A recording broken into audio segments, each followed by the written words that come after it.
Good morning, YouTubers, friends, followers, subscribers, and Trevor Rants, but mainly good morning to the subscribers, because you're the ones that keep the channel growing in a positive direction. But if you're watching this right now and you've not yet subscribed, why not? It's free! Right. Sunday morning. What a morning already, if I'm honest. What a morning already. Tonight I'll be doing my live at 7 p.m. I'm switched from Friday nights back to Sunday nights at 7 p.m. I have indeed, yes, and we will be live tonight at 7 p.m. Why? Because Friday night at 7 p.m. is a lunatic time to do a live, I think. Having looked at the different things coming in on YouTube and checking the statistics and things, 7 p.m. on a Friday evening is peak TV viewing time. If you're not out having a meal with your family or on the piss or at the bar, you're probably watching one of the great shows on TV, won't mention any channels, or watching a movie. So why am I trying to compete with that? Sunday nights when we're relaxing at home with a cup of tea maybe, just chilling, waiting for everything's ready for Monday morning. So that's why we're going back to Sunday night. Yes, because my elderly type, and I'm talking, when I say elderly, shouldn't really say that word, I'm 48. People between the ages of 50 upwards are at home chilling on a Sunday night. Right, so what's happened this morning then? Well, yeah, I'm going to be honest. I did receive a message this morning from my ex-wife, and she went, "What is this?" And I'm like, I read it. A troll called Stephen Lockwood or Rockwood, I don't know who he is anyway, but I did check his name on my own channel, and it seems I've already blocked him on my channel. So now he's filtered away across to my ex-wife channel. She's blocked him as well. He posted disgusting comments about me. Apparently I fat shamed my son. Apparently I've abused my ex-wife, which came to, that was news to her when she spoke to me this morning. She was like, "What? Why would they?" And I went, "Do you remember before?" And she went, "Oh, Trevor, the trolls, they always seem to find you." And I went, "Listen," I told her what to do. Go onto his channel, click the three dots, hide user from channel, delete the comments, it's gone. Everyone knows that I adore my son and ex-wife and my new partner. I adore them all. I think they're wonderful people. Why would I say something nasty about them? Exactly. Idiots. Anyway, we've moved on from that now. What else is happening? Well, I've been hearing this morning about Russia, haven't we? Russia.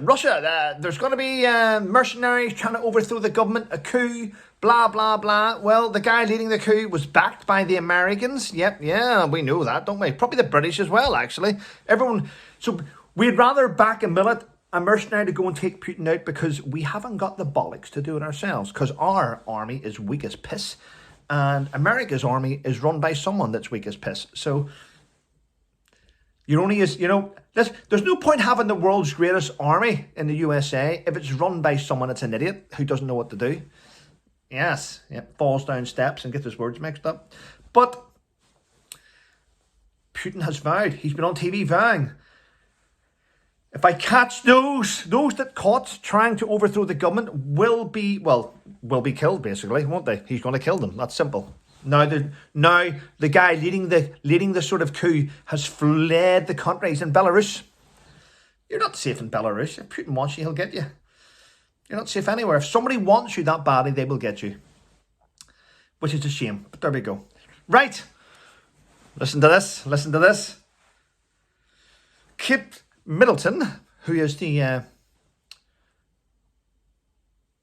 Princess of Wales. You know what? In my head there, I was getting other things, thinking of too many things going on. So, the Princess of Wales, Kate Middleton, has been at Wimbledon playing a doubles match with Roger Federer. Yeah, they were filming for an upcoming sort of like TV documentary type thing, trying to promote and highlight the wonderful work that the ball boys and ball girls do at Wimbledon. So that'll be nice. I'm sure that'll come out just before Wimbledon as well, when it's due. So, great news, isn't it? Yeah, it's nice. Yeah, apparently she's got a good backhand. William, she probably has got a good backhand. But there we go. It's always nice to see positive things out there. What else? Well, let's go to the negative side of things now. And I hate to talk about it, but I will say it because it's in the news. We know Harry and Meghan. We know what's happened with Spotify. We now know, because someone's been letting things out, that they asked several celebrities to take part in Archetypes podcast. Taylor Swift refused point blank to be interviewed by Meghan, Why? Why would Taylor Swift need to be interviewed by her?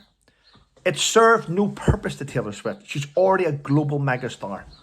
If anything, that would have given her name as a slight damping, if you know what I mean. Yep. She's going down in the world when you have a podcast with her, not up in the world. Yeah, so I can see that. Now, we know Spotify's broke away. We know all this stuff. I've mentioned it yesterday. So let's not go there. But Netflix have now jumped in. And they've hit the Harkles and they've said, listen, you need to start producing more content or you're not going to receive any of the £40 million we've promised you. You need to up your game. So Netflix have given them a shot across the bows as well in the last 24 hours. So things aren't looking good for the global brand. I did hear someone called Kinsley. She's very good actually. She does lots of stuff for the Royals. Great person. She's hinted that now that Meghan has lost Spotify and threats, Netflix already cut the pearl and they've cut things out and they're starting to go down, that she believes that the only thing left for Meghan to do now is to rebrand herself as an influencer with brands on the likes of Instagram and things like that. Wow. You were in the royal family and now you've dropped so low. I think, in my opinion, and without prejudice, I think the only way Meghan is going to become famous now, well, she's famous, I mean infamous and make money, is if she goes on she'll be on OnlyFans next. OnlyFans is her next ploy, in my opinion. There we go. Right, what else is happening? Let's go back to the British Army. The British Army, the armed forces, yes. The truth is, on paper, the British Army is not an army anymore. Because in order for a country to have an army, it must have over 100,000 soldiers. But I think we're about 73k now. I've got more subscribers than the British Army has soldiers. That's awesome.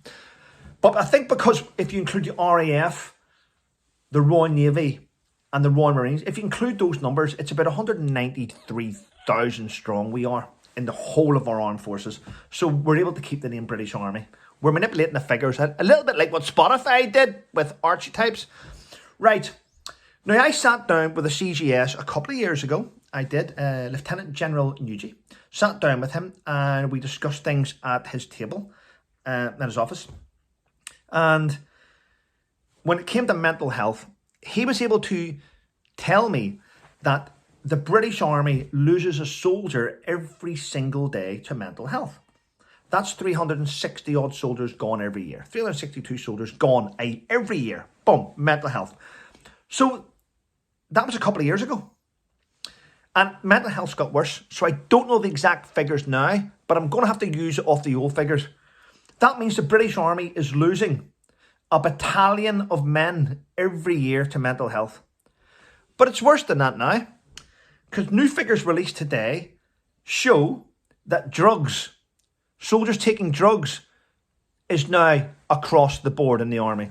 In fact, last year, the British Army discharged 700 personnel through drugs. Wow. So if you look at the mental health and the drug side of things, they're losing 1,000 men a year. So if you're losing 700 plus 300, around about 1,100 men a year, I'm not saying men and women, 1,100 personnel every year are being discharged with mental health and drugs. Plus you have people leaving the army through retirement or people just signing off and going.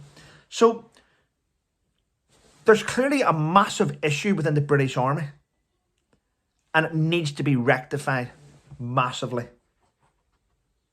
They're saying that because of what's happening in Russia, we need a strong NATO. We need a strong NATO. Strong, led strong.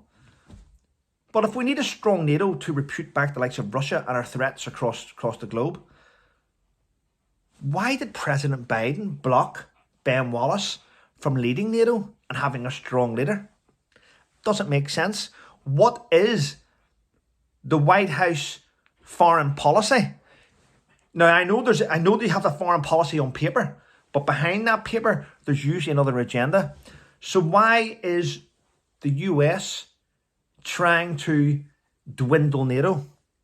There must be a reason for it. I'm sure we'll find out in days to come. There's always a reason for it. I'm not saying Ben Wallace is the best leader. I think he has helped to dwindle away the British Army as it is. But we'll see what happens in the near future. Well, I'm now going to go check the tide timings and head to maybe paddleboarding. So we will see you tonight, 7 p.m. I'm going to say this. A massive thank you to all of you who have taken the time to subscribe to my ex-wife's channel, The Balanced Body Hub. She's at 3,990. She's nearly about to hit the 4,000 subscribers, which hopefully will happen today. Couldn't have happened to a nicer person. And I look forward to even watching her videos because I can learn some stuff myself.